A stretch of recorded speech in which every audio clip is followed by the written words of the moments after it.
here you are, right? Anybody seeing you can kind of feel your energy, can kind of feel the potency that you bring, what you've cultivated, and the work that you're doing. It's evident. It's very beautiful to just even feel right now.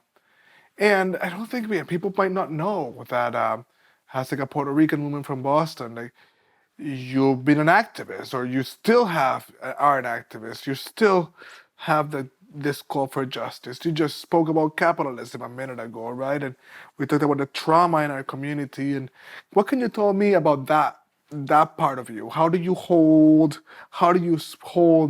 the spiritual vibe, right? Mm-hmm. Along with that necessary firmness that we need to hold in order to meet this particular historical moment. I mean, I decided, to stop shape shifting in that way. Mm-hmm. It is a parallel process of our individual liberation work with our collective liberation work. And, historically, healing has been part of the activist and organizing movements. There's more of it now for sure, because I think that we've come to realize that we began to perpetuate the same harm that we Yes. were fighting against with each other, right? Because we're fighting a large system that we did not create. So there is like a part of ways of interrupting is not like to fight it necessarily. It is like to be expansive. It is to take up space, right? And the other part is let us begin experiencing the world that we want to live in now. That's it. So like experiencing freedom now, like not waiting till like, man, we're not, if we wait for these systems to like fall, to be happy, to be joyful, to get free, olvídate, like No. there's no, like the most radical thing that you can do is be in your joy, is to reclaim what was taken away from you from a place of curiosity, from a place of sharing, from a place of community.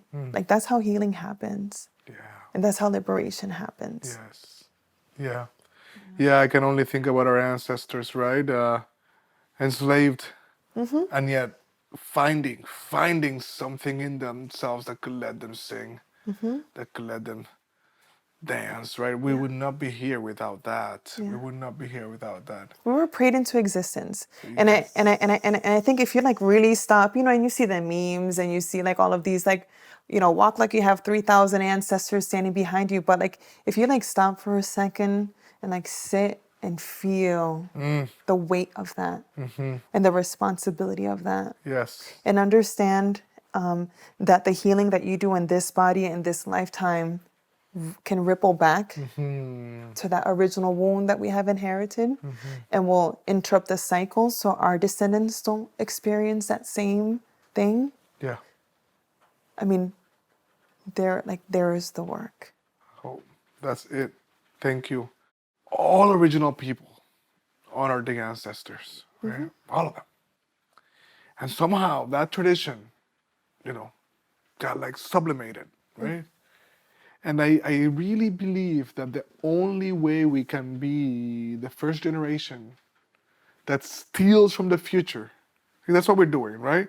When we're pillaging the earth, we're literally stealing from our descendants, Yeah. which is the most counter-evolutionary thing that we could do, Yeah. right? It's because we have lost our place, because when we stop acknowledging, right, that, as you said, that we have been prayed into existence, it becomes a lot harder to actually pray our descendants into existence, and so I think what you hold and the way you hold it, and this understanding of the full life cycle, right, of birth, right, death, and all the pivotal moments, marriages. I mean, I heard you talk to one of our, to not one, to our audio chemist, our audio visual guy, Wilbur, right? And you're like, you did Vow his renewal. vow renewals, right? So like, it's all of this, like understanding that we are part of this cycle that precedes us and that is meant to go on after us, seems to be so essential, right, to our capacity to meet this historical moment. And we just need more of us to remember. That's right. You know, I'm not trying to like be the one. Yeah. No. Yeah. Yeah. Yeah. You know, I really want. I speak to folks sometimes. I'm like, you know, part of my prayer is the same way that you see like the little kids getting ready for CCD classes, or getting ready for a bat mitzvah. You know, one of my prayers, you know, and this is part of the work that I'm imagining with Seeds of Our Ancestors, is creating spaces where like the little ones who connect with the plants, the little ones who, you know, who are like attuned to energy, to normalize it, so they, you know, so they can also be held in community and they experience that rite of passage, Right. Right. so we can normalize it That's right. because it belongs to us. That's exactly right. And it's, yes, it's like beautiful and powerful, and it's not a big deal. Yeah. Like Yeah. birth, like death, like it happens, it is. And it's part of the same way that like spring has this, so like, hi spring, oh flower, look at the way that you, right, and look at and all of the magic and mystery, and like this happens every year, dude. Like that magnolia tree that has your heart fluttering, like it's been there, and it never stops being amazing. That's so beautiful. That is so beautiful. And there's something I want to tease out here, right? Because I love this, the idea that it's not a big deal and that it's actually in all of us, right? And we all have, and some of us are kind of more maybe born to hold it, right? In some ways, and we honor that too, right? There's different things to be done on the earth, right? So so I'm gonna tease this out a little bit and see what your thoughts are. I think it's amazing that we have entered a moment in our social movements when we traffic in healing, right? I think I think that cannot be but a good thing. So we want to start with that. That is a net positive, period. And there's an archetype. There's an archetype, and not just in social movements, but in all always of like the wounded healer, right? The person that wakes up to their medicine in some way, right? But but almost like steps forward too quickly or doesn't go through the initiatory rites or through the and so you start to see how somebody oftentimes someone's with a very evident gift, right? You can see it warped in some way, right? I don't know exactly how to talk about it in a gentle way. Maybe I'll speak about it more positively.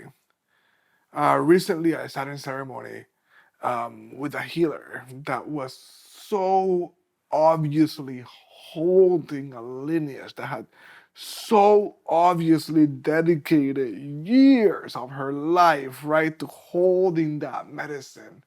And I could feel that transmission. I could feel that work move through my body in this way that is still with me even now as I speak it, right?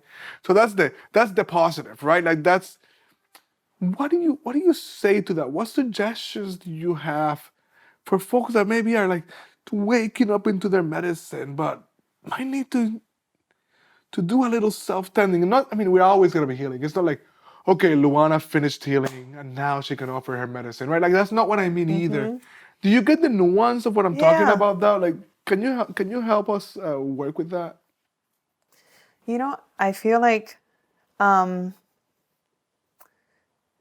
it's attending and it's a relationship to your medicine. You always should have someone to hold you accountable. Yes. So ideally, preferably an elder in your practice, right? So there's a difference between someone who's just older than you and an elder, Thank you. right? An elder is someone who embodies the teachings. Like who is out there that it's like, oh, it may not be exactly what I want to do, but it looks and smells, and I'm like, I wanna aspire in that direction, right? So you would want to be part of a relationship or part of a community of accountability, because that's where a lot of the harm happens. And I would say, like, be patient. Be patient and be curious, and and you will make mistakes, and you will be nervous, and you don't heal anybody. Right. We do not heal anybody. Right. We create the conditions for people to do their healing. And that is the distinction. Because when we go around holding this, the weight of the responsibility for healing someone, that's unfair to yourself. It sets unrealistic expectations for everyone. But if we understand that if you have been gifted with a particular type of perception, whether it's energetic, whether it's like what to feed someone, whether it's like where to take someone, right? So whether it's on a spiritual journey or on a physical journey, right? There has to be like an understanding that like this is not you. It is not your job to fix, because we're already whole, right? We've had experiences that sometimes interrupt with our remembering that. There might be wounds that need tending to with specialized care. But again, even in the tending with specialized care, it's to support the body's wisdom Yes. to remember what to do, to bring itself and to restore itself.